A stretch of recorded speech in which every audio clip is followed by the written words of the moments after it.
Assalamualaikum warahmatullahi wabarakatuh.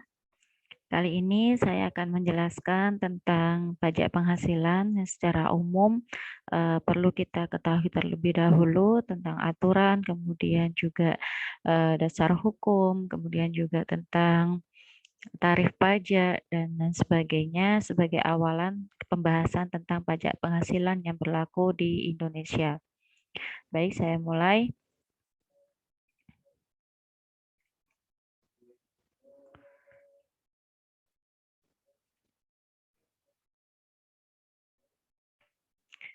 Pajak penghasilan diatur dalam Peraturan Perundang-undangan Perpajakan yang berlaku sejak 1 Januari 1984 adalah Undang-Undang Nomor 7 Tahun 1983.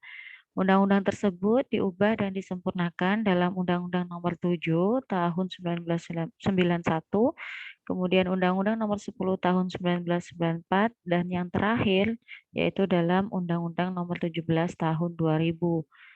Prinsip perpajakan yaitu keadilan, kemudahan atau efisiensi administrasi, dan produktivitas penerimaan negara, serta mempertahankan sistem self-assessment atau sistem pengukuran secara mandiri. Pajak penghasilan adalah pajak yang dikenakan terhadap subjek pajak atas penghasilan yang diterima atau diperolehnya dalam suatu tahun pajak. Kemudian dasar hukum yang berlaku untuk pajak penghasilan di Indonesia adalah Undang-Undang Nomor 7 Tahun 1983 yang telah disempurnakan dengan Undang-Undang Nomor 7 Tahun 1991, Undang-Undang Nomor 10 Tahun 1994, dan terakhir dalam Undang-Undang Nomor 17 Tahun 2000. Kemudian juga peraturan pemerintah, keputusan Presiden, keputusan Menteri Keuangan, keputusan Direktur Jenderal Pajak maupun surat edaran Direktur Jenderal Pajak.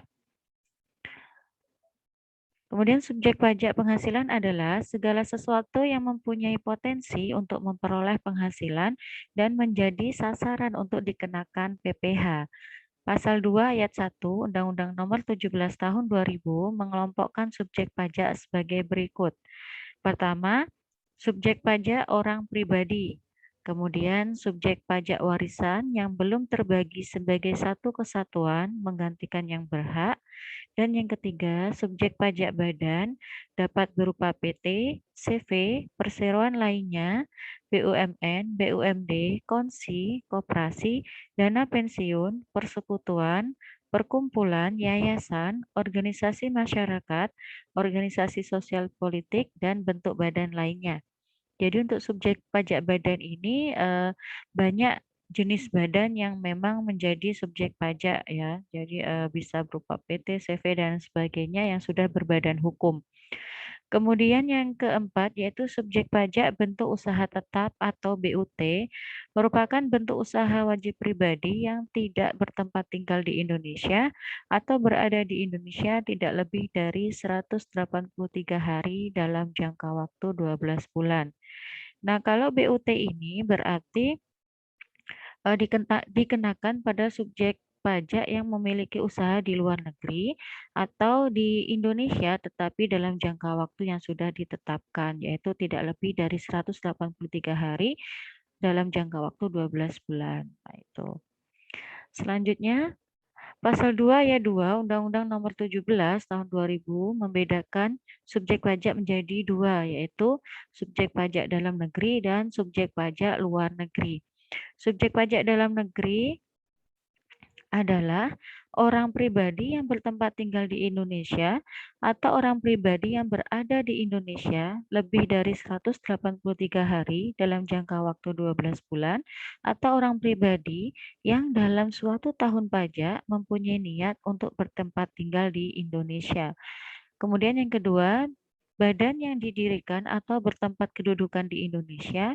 Dan yang ketiga, warisan yang belum terbagi sebagai satu kesatuan menggantikan yang berhak.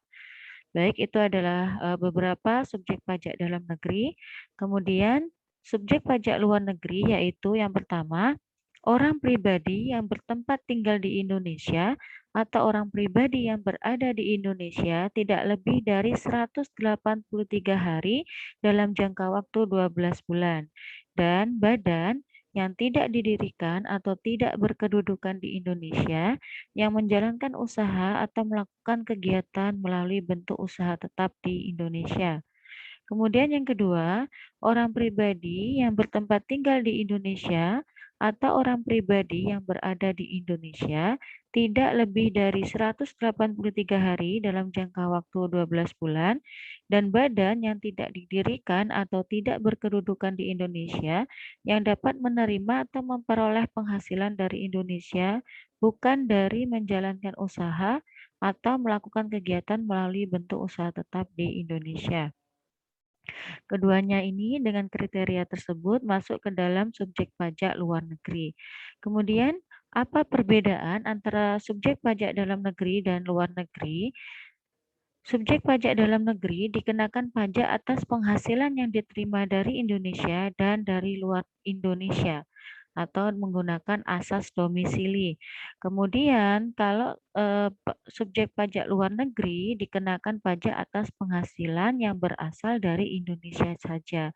Jadi kalau subjek pajak dalam negeri ini menggunakan asas sumber, sedangkan subjek pajak dalam negeri menggunakan asas domisili.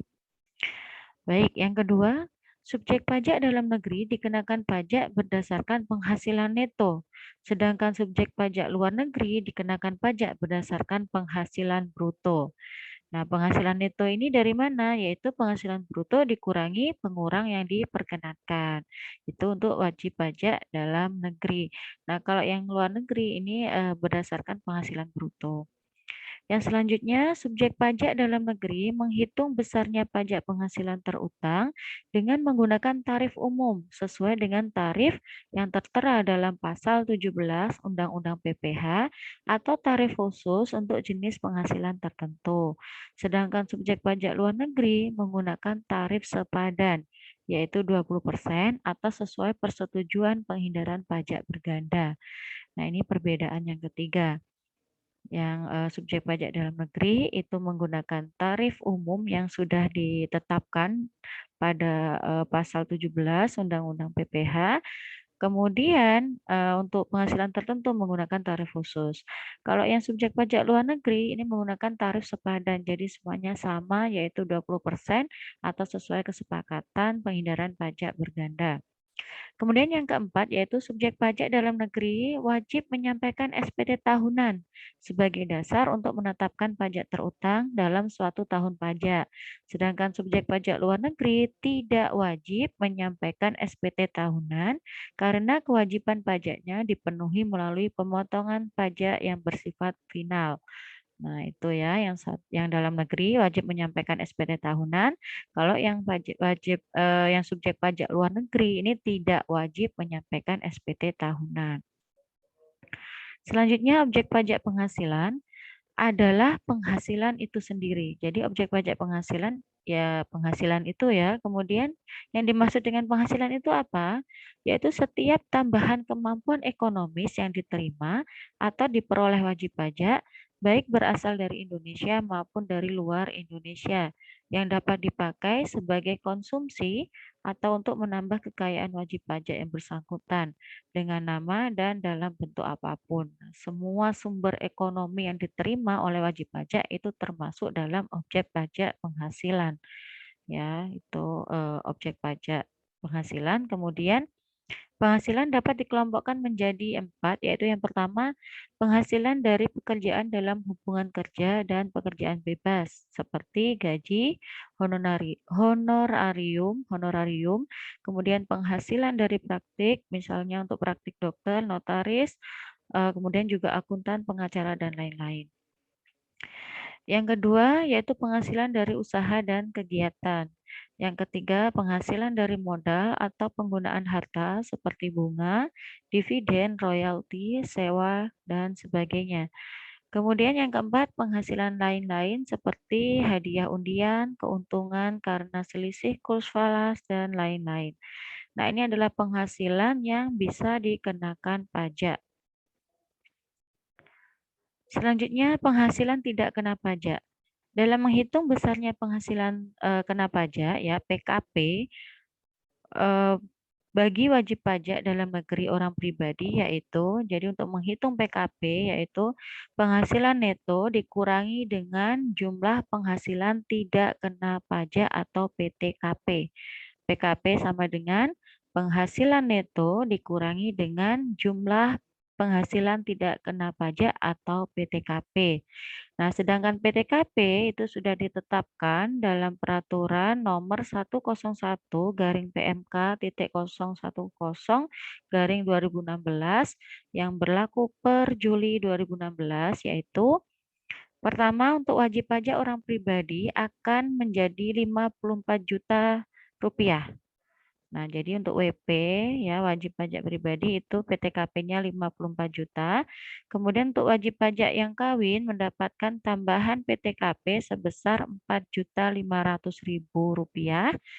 Tambahan untuk seorang istri yang penghasilannya digabung dengan penghasilan suami sebesar 54 juta rupiah dan tambahan untuk setiap anggota keluarga sedarah dan keluarga semenda dalam garis keturunan lurus serta anak angkat sebesar 4.500.000 rupiah dan maksimal 3 orang setiap keluarga. Nah, ini adalah PTKP yang sudah ditetapkan per Juli 2016. Kemudian tingkatan PTKP itu ada 3, yaitu yang pertama tidak kawin dan tidak mempunyai tanggungan atau TK 0. Tidak kawin dan tidak mempunyai tanggungan. Kemudian yang selanjutnya TK 1, tidak kawin dan mempunyai 1 tanggungan. Kemudian TK 2, tidak kawin dan mempunyai 2 tanggungan. Dan TK 3, tidak kawin dan mempunyai 3 tanggungan. Jadi yang tingkatan pertama adalah untuk yang tidak kawin dengan jumlah tanggungan 0, 1, 2, dan 3. Kemudian tingkatan PTKP yang kedua yaitu untuk yang sudah berstatus kawin, yaitu K0, kawin dan tidak mempunyai tanggungan, K1, kawin dan mempunyai 1 tanggungan, K2, kawin dan mempunyai 2 tanggungan, dan K3, kawin dan mempunyai 3 tanggungan. Nah, jadi ada kawin 0, jadi K0, K1, K2, dan K3. Kemudian tingkatan yang ketiga yaitu tingkatan untuk WP yang berstatus kawin dan istri berpenghasilan. Nah, berarti nanti akan ada tambahan jumlah PTKP-nya. Jadi ini untuk yang penghasilan istri digabung ya. Jadi ada KI0 yaitu kawin, istri berpenghasilan dan tidak mempunyai tanggungan. KI1 kawin, istri berpenghasilan dan mempunyai 1 tanggungan. KI2 kawin, istri berpenghasilan dan mempunyai 2 tanggungan. Dan KI3 kawin, istri berpenghasilan dan mempunyai 3 tanggungan. Nah, ini adalah tingkatan yang ketiga. Jadi untuk tingkatan PTKP itu ada tidak kawin, kemudian kawin, dan kawin istri berpenghasilan. Baik. Selanjutnya bisa kita lihat di sini ada PTKP per bulan dan per tahun. Ini jadi sudah dihitungkan gitu ya. Kalau misalkan tidak kawin 0 itu berarti jumlah PTKP-nya berapa sih gitu. Nah, itu yang di tabel atas ya. Tabel pertama ini 1, 2, 3 ini adalah PTKP per bulan. Kemudian yang di bawahnya 1, 2, 3 ini adalah PTKP per tahun. Bisa kita lihat yang per tahun ya untuk TK 0 ya tidak kawin 0 itu adalah PTKP-nya 54 juta. Karena dia hanya untuk wajib pribadi sendiri. Kemudian yang TK 1 ini berarti 58.500 ya. Tidak kawin mempunyai 1 tanggungan. 54 juta ditambah 4.500 dan seterusnya gitu sampai pada tidak kawin 3 ditambahin tiap tanggungan 4.500. Kemudian yang kedua PTKP untuk pria kawin K0. Berarti ada 54 juta rupiah ditambah status kawinnya yaitu 4.500.000 rupiah.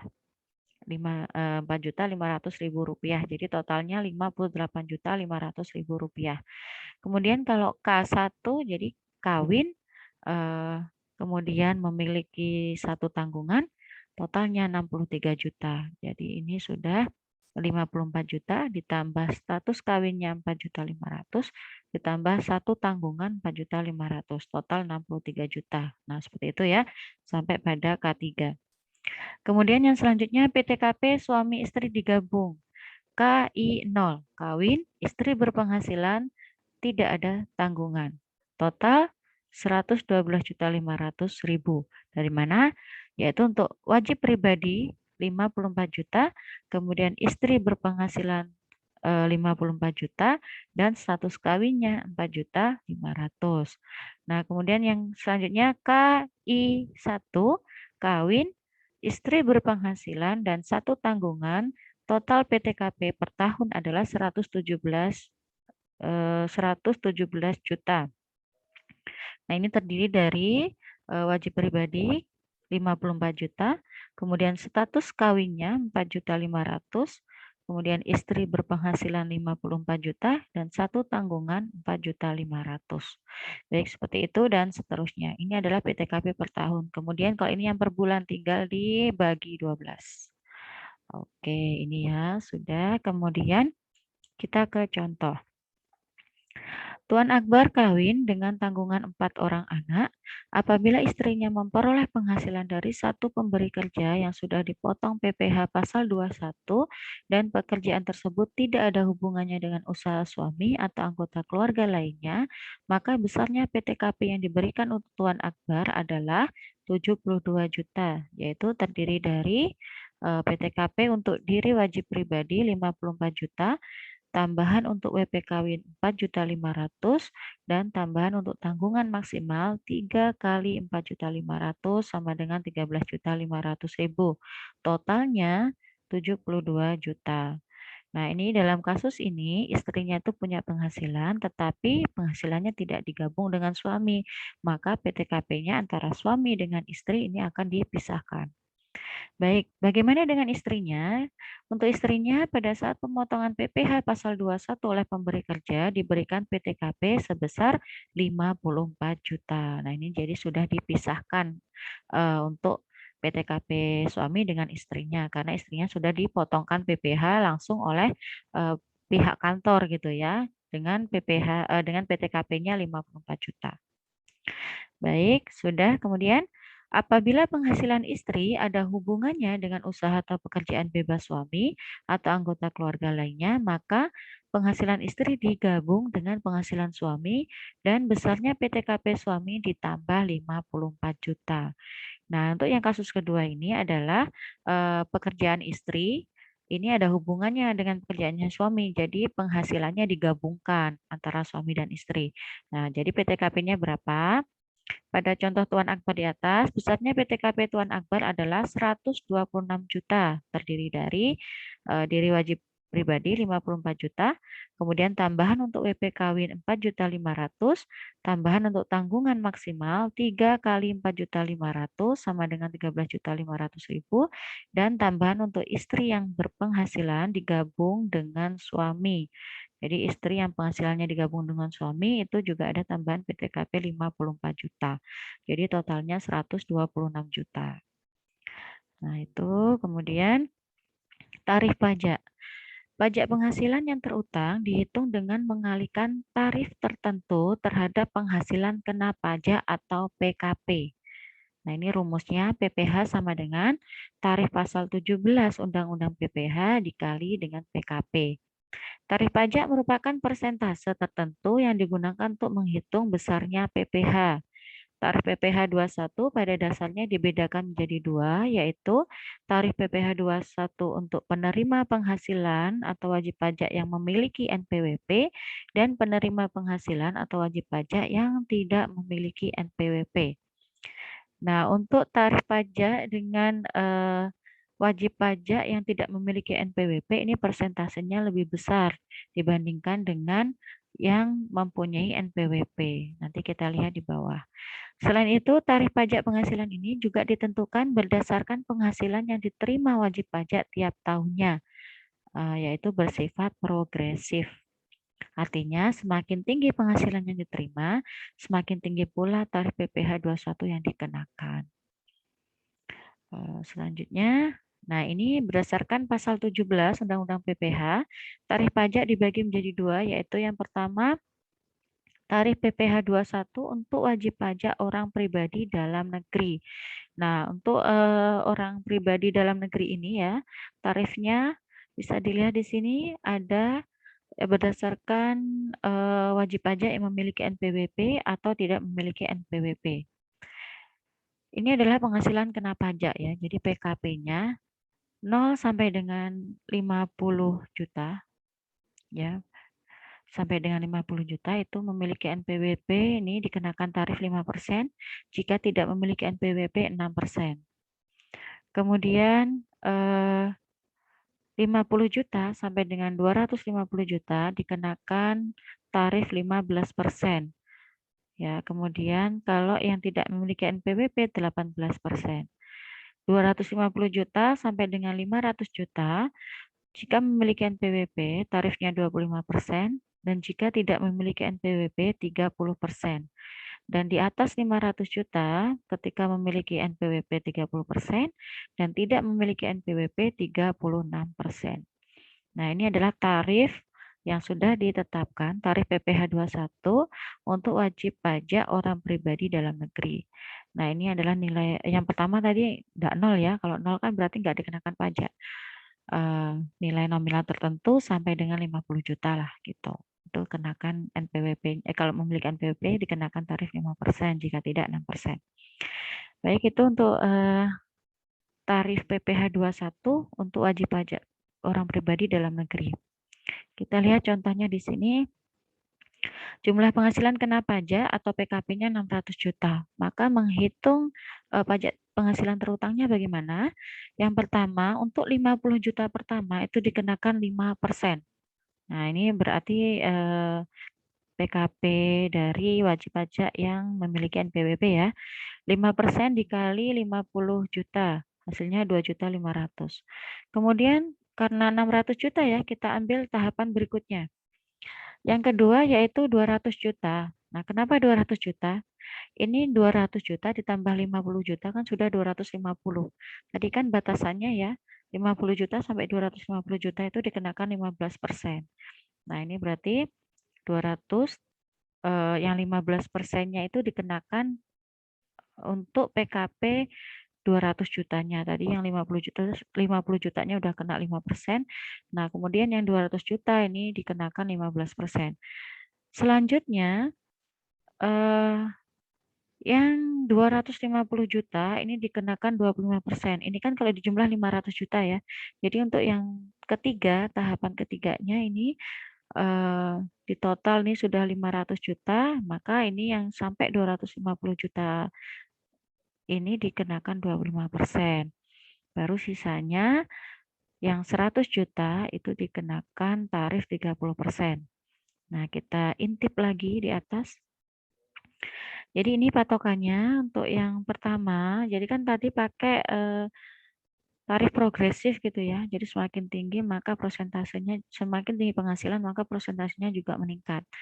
Nah, untuk yang 50 juta pertama itu dikenakan 5%, kemudian 50 juta sampai 250 juta itu dikenakan 15%. Sedangkan 250 juta sampai 500 juta itu dikenakan 25%. Kan tadi berarti yang 50% pertama itu sudah dikenakan 5% gitu ya. Sampai pada angka 250 berarti ada tambahan 200 juta. Kemudian total kan berarti sudah 250. Nah, kemudian ini ya 50, 200. Nah, untuk selanjutnya untuk nyampe 500 juta ya, untuk batasan yang ketiga tadi kan 500 juta. Nah, ini untuk nyampe pada 500 juta berarti kurang 250 juta. Nah, berarti 250 juta berikutnya itu dikenakan 25%. Nah, sisanya ada 100 juta ya. Ini kan berarti di atas 500 juta ya. Kalau sudah di atas 500 juta berarti dikenakan 30%. Nah, ini sisanya hanya ada 100 juta yang dikenakan 30%. Ya, itu ya, semoga bisa dipahami. Nah, jumlahnya berarti ketika PKP 600 juta, maka pajak penghasilan yang terutang adalah 125 juta rupiah.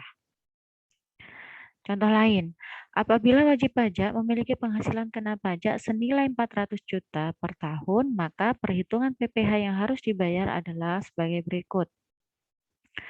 5% ya dikali 50 juta, hasilnya 2.500.000. Kemudian 15% dikali 200 juta sama dengan 30 juta. Nah, selanjutnya 25% dikali 150 juta sama dengan 37.500.000. Jadi jumlah pajak yang harus dibayarkan oleh wajib pajak adalah 70 juta. Nah, ini jadi perhitungannya sama seperti tadi ya, cuman di sini karena 400 juta, jadi hanya sampai pada tarif 25%. Dikali sisanya yang 250.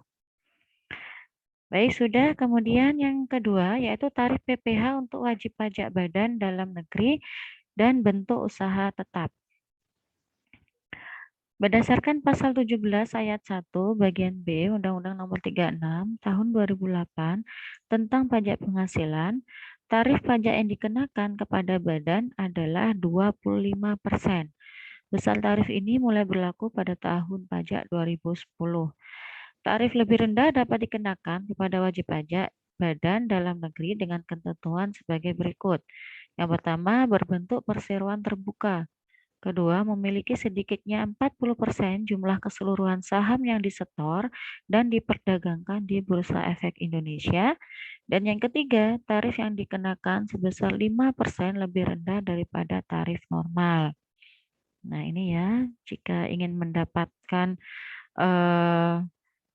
tarif yang lebih rendah, maka harus memenuhi kriteria tersebut. Berdasarkan ketentuan tersebut, maka cara menghitung tarif PPh badan adalah sebagai berikut.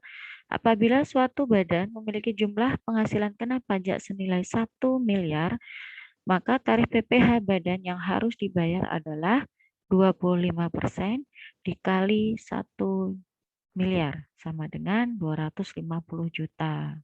Ini pajak yang harus dibayarkan oleh badan yaitu dengan tarif 25%. Selanjutnya, contoh menghitung PPh wajib pajak pribadi.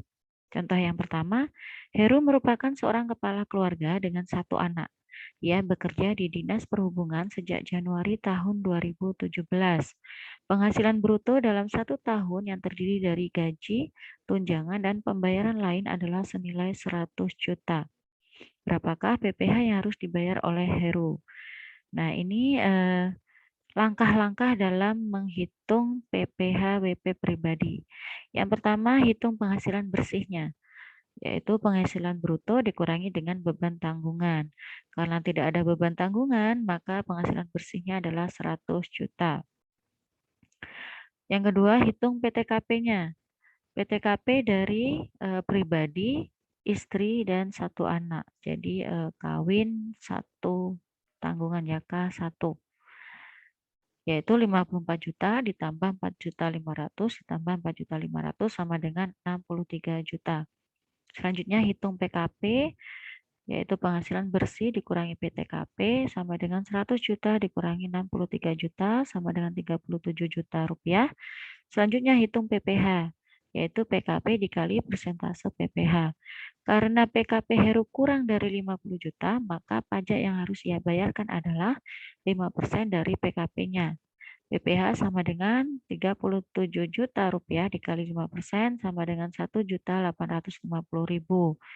Maka PPh yang harus dibayarkan Heru selama setahun adalah sebesar 1.850.000 rupiah.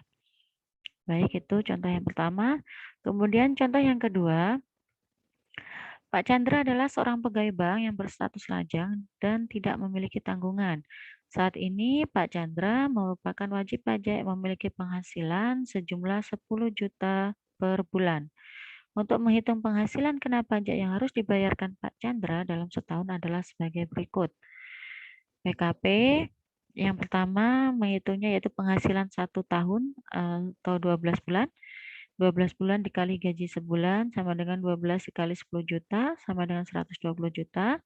Kemudian menghitung PTKP-nya K0, jadi 54 juta. Selanjutnya menghitung PKP, Total penghasilan bersihnya tadi itu dikurangi dengan PTKP sama dengan 120 juta dikurangi 54 juta, hasilnya 66 juta. Jadi PPh terutang adalah 5%, yang pertama ya, 5% dikali 50 juta sama dengan 2.500.000, dan selanjutnya sisanya yaitu 15% dikali 16 juta sama dengan 2.400.000. Jadi pajak penghasilan yang harus dibayarkan oleh Pak Chandra adalah sebesar Rp4.900.000. Nah, baik, itu contoh yang kedua. Terima kasih atas perhatiannya. Jadi itu tadi materi yang saya sampaikan tentang pajak penghasilan secara umum. Selanjutnya nanti bisa kita lakukan diskusi melalui WA Group atau melalui kolom komentar, misalkan nanti sudah saya upload. Baik, terima kasih atas perhatiannya. Semoga ilmunya bermanfaat. Dari saya akhiri. Wassalamualaikum warahmatullahi wabarakatuh.